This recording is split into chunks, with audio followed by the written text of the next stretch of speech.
I've saved so much money trucking in the 7 years since leaving government that CBP labeled me a narco-terrorist. It all went down when I got off my recent cruise to the Caribbean and I could not enter the country until Customs and Border Patrol gave me the full treatment. I did eventually make it back into the country, but here's my story so you can be prepared should it happen to you. Hi everyone, my name is EJ Anderson, the Congressional Auditor turned long-haul truck blogger, also known as the happiest, kindest truck on the road. Welcome to White Glove Trucking, my channel dedicated to helping you use trucking as the vehicle to live your best life. All right, so today's video. So I recently went on a cruise, and when I went to get off the computer system, when I scanned my card to leave, the computer system went red. It made a sound like it cannot leave the ship. CBP, person of interest. I know this because when the guy that was taking the cars turned around to go get the escort, I peeked around to look at the screen and it was all red, and it was just like my face, and it said CBP, person of interest. So she escorted me off the ship. She had to walk with me all the way to the back. So I didn't go through the regular metal detectors. She took me straight to the back area where two officers proceeded to just go through all my stuff. So my carry-on, my backpack, they told me to empty my pockets, took out all my electronics, and they were like, is everything yours? I was like, yes. Did you pack it yourself? Yes. Did anyone give you anything to bring into the country? I'm like, no. I was like, you guys, I don't have anything. I didn't even leave the ship, and I was on a back-to-back cruise, but I didn't even leave the ship the whole time. And they were like, oh, like that's suspicious. Like, why not? I was like, well, I make trucking like a vacation, and I'm always moving and doing stuff. So I just wanted to be still, and they didn't look like they believed me, but they went through all my stuff. Of course they didn't find anything, and told me to go back into the waiting area, where I waited for about 15 minutes. And then the second part starts, where these two agents, so now I've moved up from officers to agents, right? They come out and they're like, well, we're going to need to interview you. And I was like, we were walking back and I was like, hey man, look, what's the deal here? I'm a Air Force veteran, 9/11 responder, ex-congressional auditor.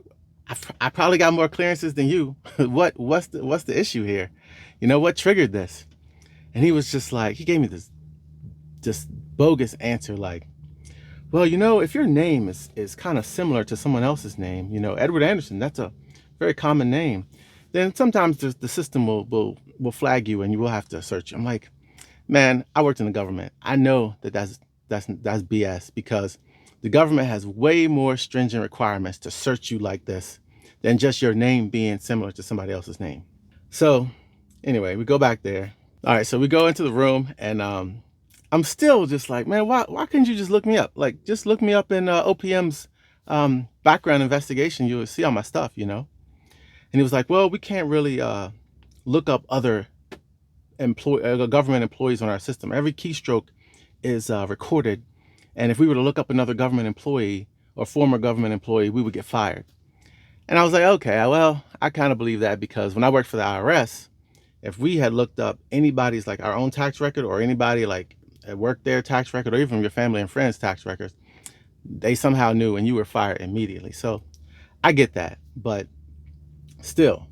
But I was like, well, okay, what can you see? He was like, well, we can only see basic stuff like your arrest record, probably your driving record. They can only see that public available stuff. So keep that in mind if you go into one of these inspections. All right. Okay. So we do the interview, and it was soon obvious. It was so obvious what this was all about, man, because all their questions kept coming back to money, right?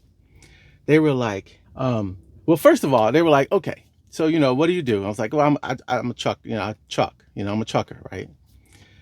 And they asked me about my background. I was like, look, man, I went to college. I went to the Air Force. I was an EPA contractor. I went to graduate school. I worked for the GAO, and then I became a trucker, And they were just like, so you don't have any additional sources of income? I was like, no. They were like, do you have a Bitcoin, crypto? I was like, no. They were like, do you have a Cash App, Venmo, PayPal? And I was like, yeah, I have all those things. You know, I don't use them very often, but if whatever somebody wants money at, that's why I send it to them, if you know, with. And then they were just like, so well, where's the money come from? And I was just like, man, I truck, man. I just know, you know, when I first started trucking, I did make a lot of money when I first started after COVID. It probably like twice as much as I make now, but for the last few years, I just make an average amount, you know. So I probably make 100 grand, you know, but I was like, if I make 100 grand, I'm saving 75 to 80,000 of it. And so that kind of like explained to them like how I save money, you know, because trucking is awesome like that. Okay, so after I feel like I convinced them, but they were like, well, we're still gonna need to go through your phone and your computer. They were like, you know, we just put on airplane mode and we only check what's actually on the device and not what's in the cloud. And I was just like, okay, you know, he handed me this paper that's showing his authorization, whatever, but I was just like, whatever. So they take me out back to the waiting area. And on the way walking back, he was like, you know, hey, what, by the way, do you have to catch a flight or do you have to, you know, what's your schedule? That should have tipped me off that this was going to take a while. But I was like, no, you know, my truck's parked in Homestead down in southern Miami. And I just have to take a trolley, then a train, then a bus, then another bus to get back to it. And he was like, man, that's a lot. I was like, how long did that take? I was like, well, maybe 3 hours, whatever. He was like, wouldn't it be easier to take an Uber? And I was like, now do you see how I save 75, 80 grand a year? Can I go now? But it just wasn't that easy. So I go back to the waiting area and I'm waiting in there, right? And with me in there is these two little old ladies who, for some reason, their stuff got flagged, like going through the radar, like the X-ray machine. So they got out pretty quick. And then, oh, one of the guys, the performer for the ship, like the actual guy who performed Prince on the ship that was on, he had to go in and they checked him out like real quick, and he was able to come back out. But there was this other guy waiting with me, right? This is a white dude. And he says, man, I've been on 60 cruises and this is the first time this has happened to me. So I'm thinking, damn, this is my first one, and they hemming me up. But I was like, man, you've been on 60 cruises. What do you do, man? And he was like, well, I'm a professional gambler. This guy had found a glitch in one of the slot machines on the cruise ship and was making a killing, man. So, but anyway, they let him go before me. Like they came out and were like, oh, they checked his phone and were like, oh, you can go. But here I am still in there waiting.